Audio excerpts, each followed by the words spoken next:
Well, hello, everybody. This is Chris once again from Vertical Without Bedsores. Um, as some of you might know, I'm at home hospice, and today it's been sort of chilly and windy, and we only have like about an inch of snow on the ground. But it's almost as though nobody's around. And I live on a neighborhood street in Calumet Township, and I'm sometimes amazed at how little traffic there is, other than the FedEx guy, UPS guy, and the post office guy. Um, there's very little traffic, even during summer sometimes. So thank God for our delivery guys. At least there's still some sign of life outside. I feel as though I have neighbors probably 30 feet across the street, 50 feet across the street, and probably 10 feet next to me. I feel like we're sort of stuck in a winter cabin. And that's probably because, I have good days and I have bad days.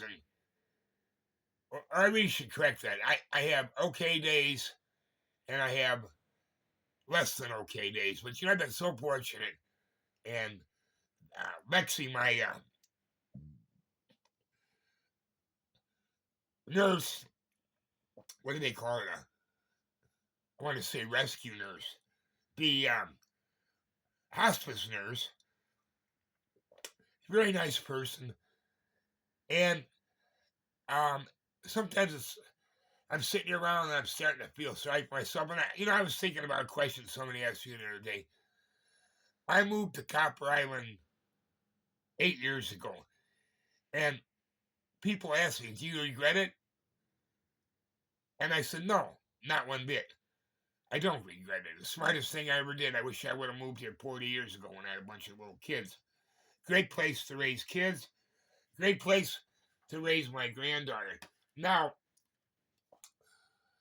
do you like it? That's the other question they ask. And I'd have to say yes and no. And they say, well, how do you like it? It's a beautiful place. There's all kinds of wildlife here.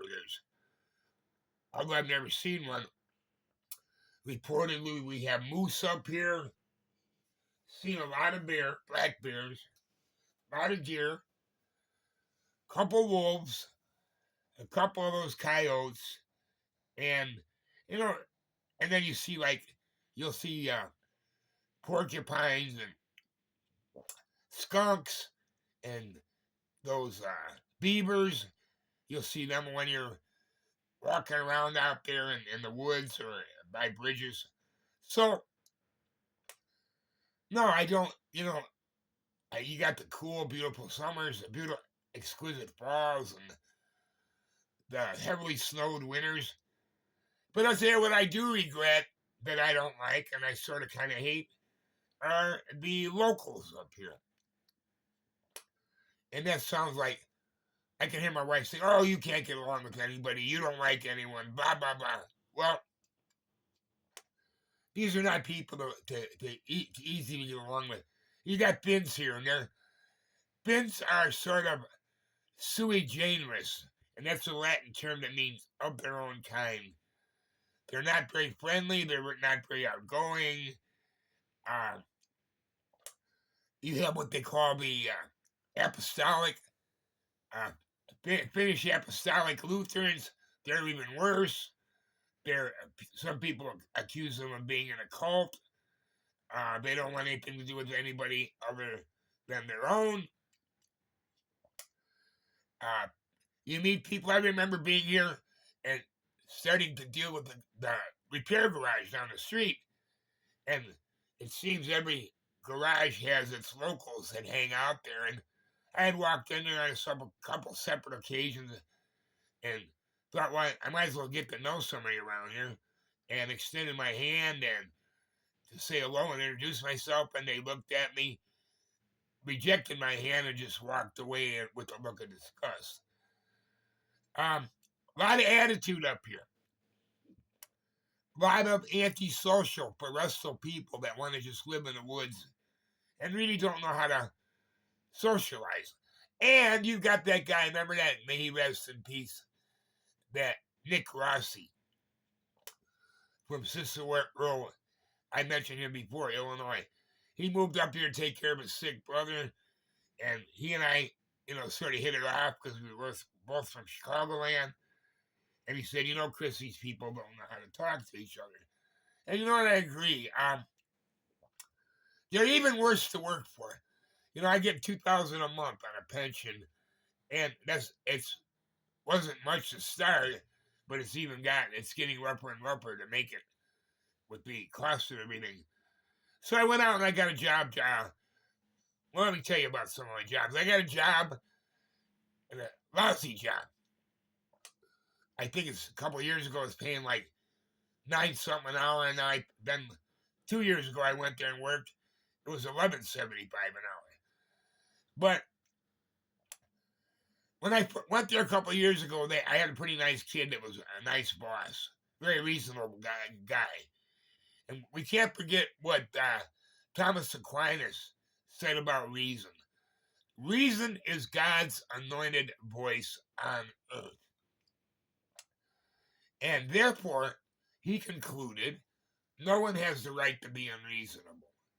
And so I went to work over at this, and without incident, you go up and you sit in a shack, and they call you a lift operator. And it's basically like a lifeguard. And if you work midway, that's where they have the low hill, you'll have a lot more action. You'll have more people falling down, their skis getting caught in the lift. And if you go up to the high hills, most of them are pretty accomplished skiers, and they don't fall. So you just sit there and look out the window pretty much. And, sometimes somebody will trip or fall down. You have to shut the ski lift down, but no big deal. So it should be a no-brainer job.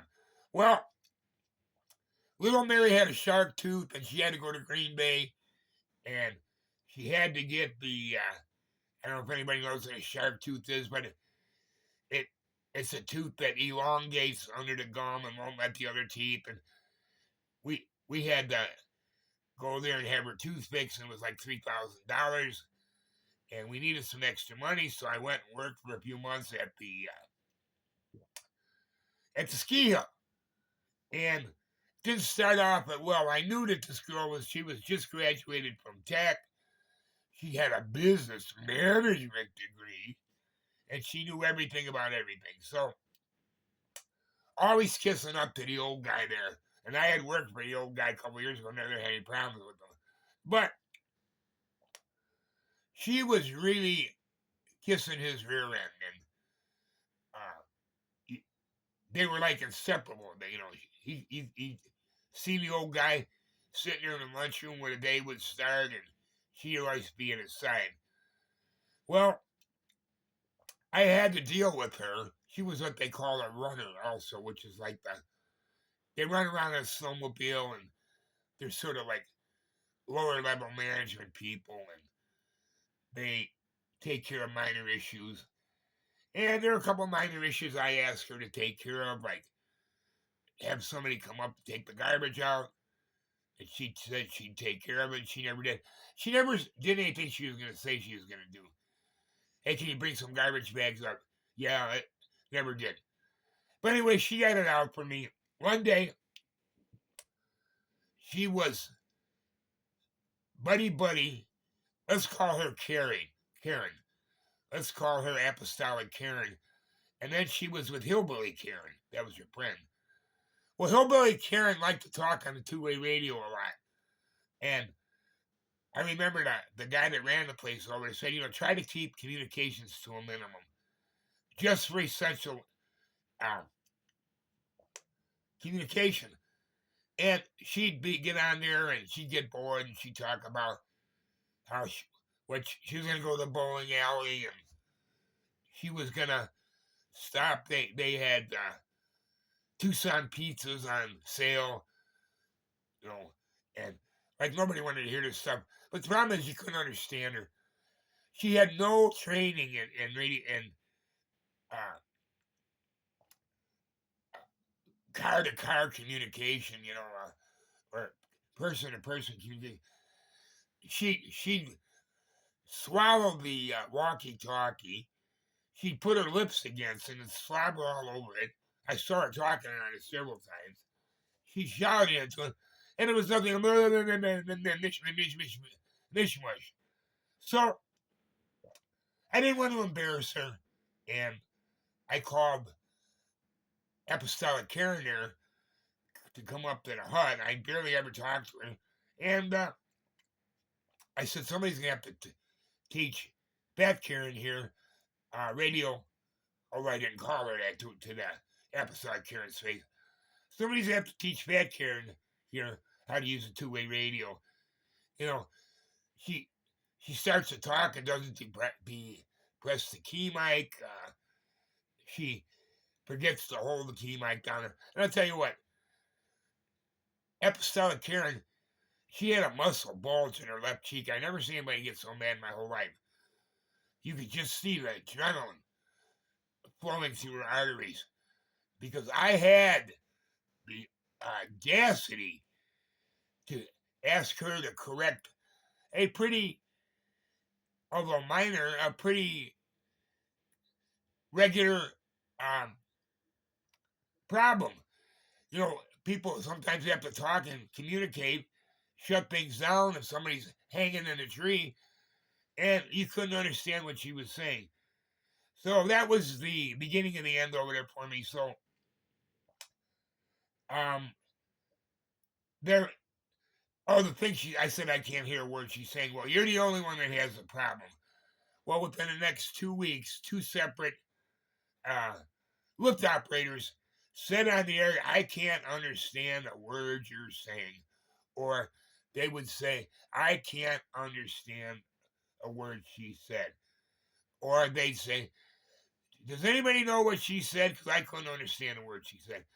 So, obviously, she wasn't very fair. Apostolic Karen wasn't very fair in her assessment of the situation. So, long and short, Hillbilly Karen and Apostolic Karen are going to make life as difficult as possible for me. So when I have this bad hip, and sometimes, depending on the weather, if it's very damp, it's hard for me to get on and off the snowmobile. It takes time. It's like a dead leg. I got to drape it over there. And you could just see the disdain in her face. And, because I wasn't young, beautiful, and, an Olympic skier.